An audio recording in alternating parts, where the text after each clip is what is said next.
حمد و صلات کے بعد قرآن مجید سورہ بقرہ اللہ تبارک و تعالیٰ نے ارشاد فرمایا یا ایھا الذین آمنوا کتب علیکم الصیام، اے ایمان والو تم پر روزے فرض کیے گئے کما کتب علی الذین من قبلکم، اسی طرح جس طرح تم سے پہلے لوگوں پر فرض کیے گئے تھے، لعلکم تتقون، تاکہ تم پرہیزگار ہو جاؤ، متقی ہو جاؤ، اللہ سے ڈرنے والے بنو، گناہوں سے بچنے والے بنو، اپنی زندگی کو رب رسول کے احکامات کی روشنی میں گزارنے والے بنو۔ روزہ ایک پریکٹس ہے، ایک مجاہدہ ہے، ایک جد و جہد ہے۔ جد و جہد کس چیز کی؟ اللہ کی رضا کے مطابق اپنے آپ کو ڈھالنے کی جد و جہد۔ صوم کا لغوی معنی ہوتا ہے رک جانا، حلال رزق سامنے پڑا ہے، حلال مشروب سامنے پڑا ہے، حلال رشتہ بیوی کا موجود ہے، لیکن ان سب چیزوں سے حالت روزہ میں رکنا اللہ کی رضا کے لیے، اس کا نام رضا ہے۔ صوم کا معنی رکنے کے ہیں، پرہیز کرنے کے، بچنے کے، ہر چیز موجود ہے لیکن اللہ کا حکم نہیں ہے تو لہٰذا کھا نہیں سکتا۔ تو رب فرماتے ہیں جب جائز چیز ہے تو میری مرضی کے بغیر میرے حکم کے نہیں کھا سکتا، تجھے رکنا ہے تو حرام کیسے کھا لیتا؟ جائز چیز کے لیے تجھے حکم ہے، میں کہوں تو کھائے گا، میں کہوں تو نہیں کھائے گا، میں نے حکم دے دیا جائز ہے، روٹی ہے، کھانا ہے، گوشت ہے، تیری فریج میں پڑا سارا، تو با اختیار ہے، منہ میں دانت بھی ہے، ہضم کرنے کو ہاضمہ بھی ہے، بھوک کی شدت بھی ہے، پر میری اجازت کے بغیر تو کھا سکتا، روزہ رکھ لیا، تجھے حکم نہیں کہ تو کھائے۔ جب جائز چیز میری مرضی کے بغیر نہیں کھا سکتی تو ناجائز کیسے کھائے؟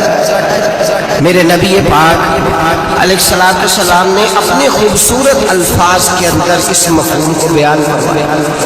محبوب پاک صلی اللہ علیہ وسلم فرماتے جس نے جھوٹ نہیں چھوڑا، غیبت نہیں چھوڑی، برائی نہیں چھوڑی، اللہ کو اس کے بھوکے پیاسے رہنے کی کوئی ضرورت نہیں۔ وہ کاہے کا رکا ہے؟ جب کوئی کام تو اس نے اللہ کی رضا والا کیا نہیں۔ روزہ رکھ کے دغا کر رہا ہے، روزہ رکھ کے جھوٹ بول رہا ہے، روزہ رکھ کے کم ماپ رہا ہے، تول رہا ہے، دھوکہ دے رہا ہے، رشوت لے رہا ہے، فراڈ کر رہا ہے، حرام کا مال اکٹھا کر کے کہتا ہے اس میں سے چلو 10 دے گے بھی پکا دے گے۔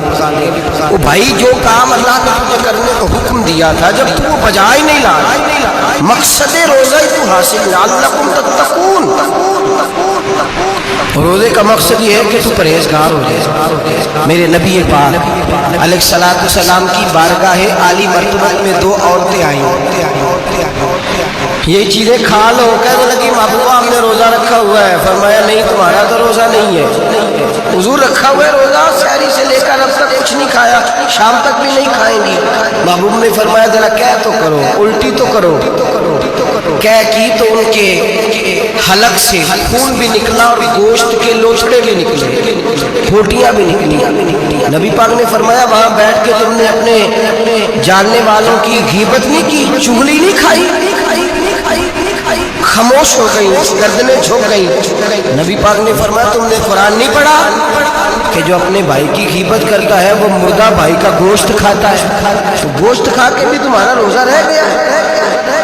اس طرح کا روزہ ہے کہ صاحب روزہ رکھ کے نہ رکھنے والوں پہ تنقید کر رہے ہیں۔ تراویحاں پڑھ کے نکلے ہیں تو کہتے ہیں میں اکیلا ہی نیک ہوں، باقی تو محلے میں کوئی پڑھتا ہی نہیں۔ یہ کیسا تیرا روزہ کہ تو روزہ رکھ کے تو اس کے مقصد کو نہیں سمجھا؟ لعلکم تتقون، روزہ دار تو وہ ہے کہ روزہ رکھا ہوا ہے، کھانے بھی سے رکا ہے، پینے سے بھی رکا ہے، عمل زوجیت سے بھی رکا ہے، پھر وہ جھوٹ سے بھی رکے، غیبت سے بھی رکے، بدنگاہی سے بھی رکے، حرام خواری سے بھی رکے ساری چیزوں سے۔ یہ بتلائیے کہ روزے کی حالت میں اپنی بیوی کے پاس جانا منع ہے تو غیر محرم کو دیکھنا جائز ہے؟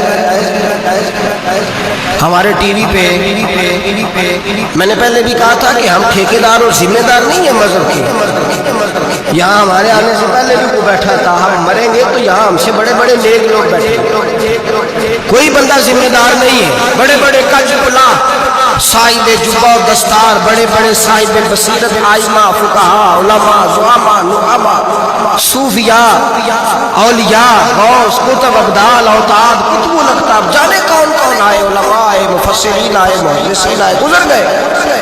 ہم تو خاک نشین لوگ ہیں, تھوڑا کام کرنے والے, تھوڑی صلاحیت رکھنے والے. لیکن بھائی اگر کرتے ہیں تو ایک کام کرتے ہیں, ساتھ دوسرا نہیں کرتے. یہ کس طرح کا دین سکھانے لوگ نکلے کہ شوال سے لے کر شعبان تک گانا سنایا جائے گا, شعبان سے لے کر شوال تک ناچ گانا کیا جائے گا, شوال سے لے کر شعبان تک دھما چوکڑی ہوگی, رمضان آئے گا تو حدیثیں سنائی جائیں گی, رمضان آئے گا تو لوگوں کو قرآن پڑھ کے سنایا جائے گا. یہ مذہب باز نہیں ہے کہ گویے مذہب سکھائیں گے, ایکٹر مذہب سکھائیں گے.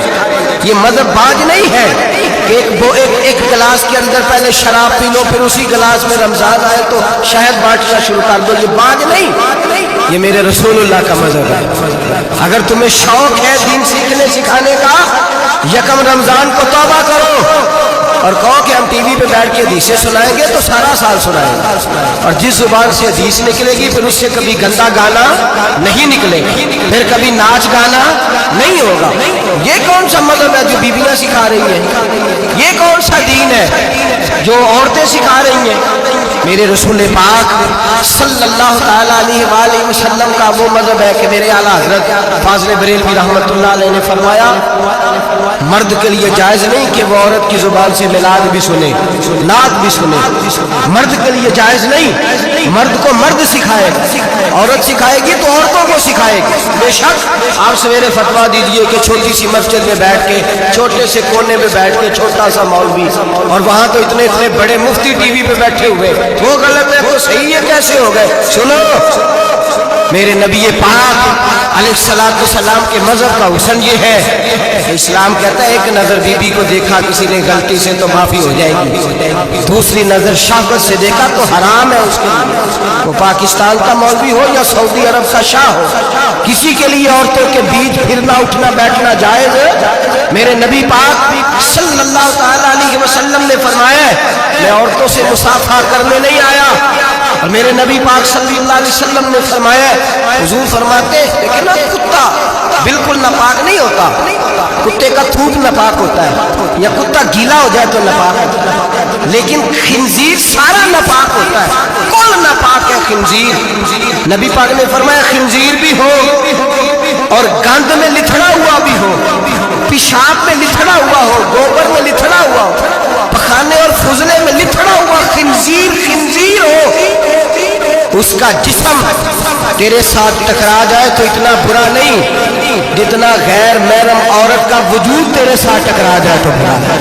اس حد تک میرے نبی پاک صلی اللہ علیہ وسلم اور گنبد کے معاملے میں فتویٰ دینے والے, یا رسول اللہ کہنے پر کفر کا فتویٰ دینے والے اور بڑی بڑی باتیں کرنے والے خاموش کیوں ہو گئے؟ یا ایھا الذین آمنوا لا تتخذوا اليہود والنصارى اولیاء. رب فرماتا ہے یہودیوں اور عیسائیوں کو دوست نہ بناؤ, یہ تمہارے دوست ہو سکتے, یہ تمہارے سجن ہو سکتے. جب عرش کا مالک کہہ رہا ہے سجن نہیں ہو سکتے تو تو دوستی کی بات کیسے بڑھا رہا ہے؟ یا رسول اللہ ہمارے سجن کون ہو سکتے ہیں؟ فرمایا تمہارا دوست وہ ہو سکتا ہے جو محمد عربی کا غلامی کرنے والا ہو, جو رسول اللہ کی نوکری کرنا ہو, دوست ہوگا. دوسرا دوست ہو سکتا, کوئی ایکٹر مذہب نہیں سکھائے گا, کوئی گویہ مذہب نہیں سکھائے گا. حضرت جناب سیدنا جنید بغدادی, بغداد کے پیر سے کسی نے پوچھا تھا آج سے 1100-1200 سال پہلے, وہ تو زمانہ ویسے نیکی اور پرہیزگاری کا تھا, کہا بابا جی مرد اور عورت نیک ہو, بغیر پردے کے, بغیر حجاب کے, بغیر دیوار کے بیٹھ کر ایک دوسرے کو دین سکھا سکتے ہیں؟ حضرت صاحب بتائیے, مرد اور عورت نیک ہو تو بغیر پردے اور حجاب کے ایک دوسرے کو دین سکھا سکتے ہیں؟ حضرت جنید بغدادی فرمانے لگے سکھانے والا حسن بصری ہو اور سیکھنے والی رابعہ بصری ہو تو پھر بھی بغیر پردے کے بیٹھنے کی اجازت نہیں. تو مفتی صاحب کو اجازت کس نے دی؟ مولانا صاحب کو اجازت کس نے دی؟ بڑا وہ نہیں ہوتا جو ٹی وی پہ زیادہ آتا ہے, بڑا وہ ہوتا ہے جو رسول اللہ کے دین پہ عمل زیادہ کرتا ہے. حضرت عبداللہ ابن مسعود رضی اللہ تعالیٰ عنہ فرماتے ہیں زیادہ باتیں کرنے والا عالم نہیں ہوتا. حضور پھر عالم کون ہوتا ہے؟ فرمایا پڑھو قرآن, انما یخشی اللہ من عبادہ العلماء. فرمایا بڑا عالم وہ ہوتا ہے جو اللہ سے زیادہ ڈرتا ہے, اس لیے کہ رب فرماتا ہے میرے بندوں میں سے جو عالم وہ ہے جو اللہ سے زیادہ